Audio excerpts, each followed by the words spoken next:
Now, in Lesson 8.8, we get to learn another way to factor. This form of factoring is called factoring by grouping. We use factoring by grouping whenever we have something more than a trinomial.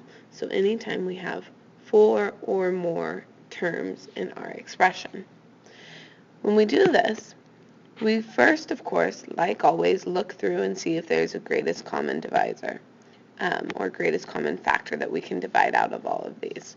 Looking through 3, 12, 2, and 8, there's nothing that we can divide out. So what we're going to do is we're going to group them. I'll group my first two together. Then I'll go ahead and I'll group my last two together. When we do this, after grouping, you then pull out the greatest common factor. Greatest common factor between 3n cubed and negative 12n squared is 3n squared. And when I divide that out, I'm left with n minus 4. And over in my red group, the greatest common factor between 2n and negative 8 would be 2. And when I do that, I have n minus 4 left. So we grouped them together, we factored out the greatest common factor, and if you notice, both of these now end up having a common factor of n minus 4.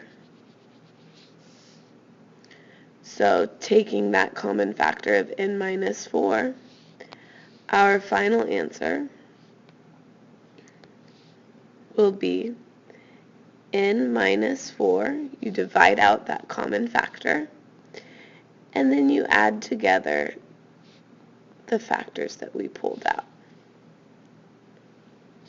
And that is factoring by grouping. Of course, if we wanted to check our answer, we could go ahead and multiply our binomials. First terms, that would be 3n cubed. Outer terms, that would be 2n. Inner terms, that would be negative 12n squared. And last terms, negative 8. Rearrange them into standard form.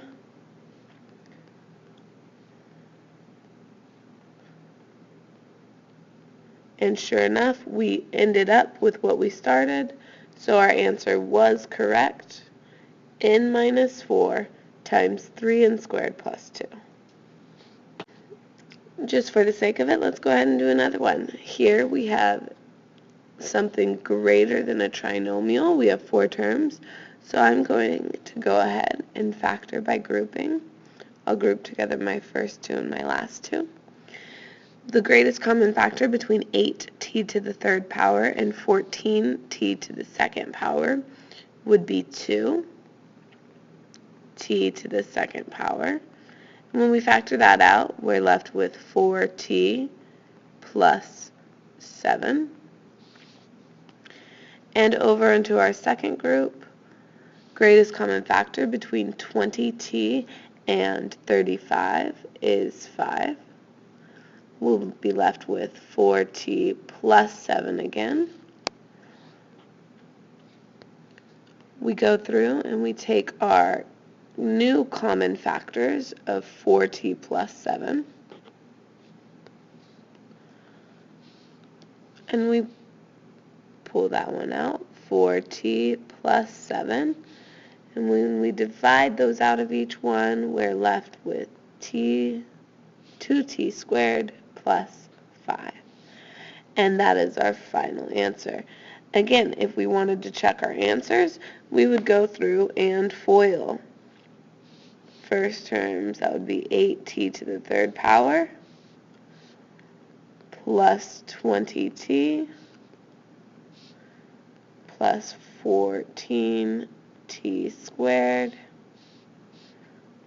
plus 35. Rewrite it in standard form, 8t to the third power plus 14t squared plus 20t plus 35. Sure enough, we ended up with what we started with, and that means that our answer was correct. Now, whenever the directions say factor completely, that could be a clue that there may be a little bit something more that you need to do. If we first look across at this expression, 4x to the fourth power minus 8x cubed plus 2x squared minus 24x, we may notice that it has a greatest common factor. The greatest common factor between each of these terms is 4x. When we divide out that 4x, we're left with x cubed minus 2x squared plus 3x minus 6. Now that we've done that, we look inside the parentheses, and we see inside the parentheses, we again have something greater than a trinomial. So we're going to go ahead and use factoring by grouping. So I'll group together my first terms, group together my last two terms, and factor. Now remember, we still have this 4x out front. Inside now, greatest common factor of x cubed minus 2x squared would be x squared, and we'll be left with x minus 2 on the inside. Greatest common factor between 3x and negative 6 would be 3, and we're left with x minus 2 on the inside again. Looking through, we see that the factors we have left over in common are x minus 2. So we'll pull those ones out and add together what's left. Remember, we still have this 4x on the outside. X minus 2, and then x squared plus 3. And that is our final answer. Again, if we wanted to check our answer, we would multiply together our binomials and then distribute the 4x through, and we could expect to get our original equation. Practice makes perfect, so let's keep on going. 6x to the fourth power plus 9x cubed plus 12x squared plus 18x. What is the greatest common factor? Looking through, my first intention would be say 6, but looking at 9, 6 doesn't divide into 9. So that means it's probably going to be 3. And looking, they each have at least 1x. And when I divide that out, I'm left with 2x to the third power plus 3x squared plus 4x plus 6. Now I can go through looking inside my parentheses. I have 4 terms, which means I will go ahead and factor by grouping. I still have this 3x on the outside. With my first set of terms, I look, and it looks like I just have an x squared in common. And when I divide out that x squared, I have 2x plus 3. And looking at my second set of terms, greatest common factor between 4x and 6 would just be 2. And when I divide that out, again, I have a 2x plus 3. My common factors here are 2x plus 3 and 2x plus 3. So I can divide them out. I still have, let's turn off the highlighter. I still have this 3x on the outside, then 2x plus 3, and the sum of what we originally pulled out.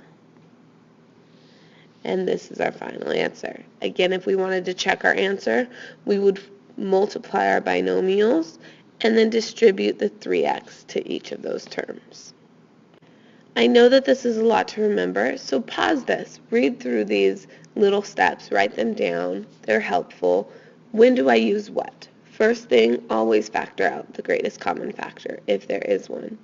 After you do that, if you're left with a binomial, check and see if it's a different of perfect squares. If so, then we know that process. If not, then you're done factoring. If it's a trinomial, you either factor regularly, saying what multiplies to be my last term but adds to be my middle term. Again, that's if you don't have a coefficient in front of your x squared term.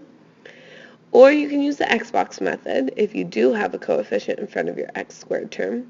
Or you can just use guess and check and plug and chug and try to figure out what two binomials multiply together to be that trinomial. If you have 4 or more terms left, then you'll factor by grouping.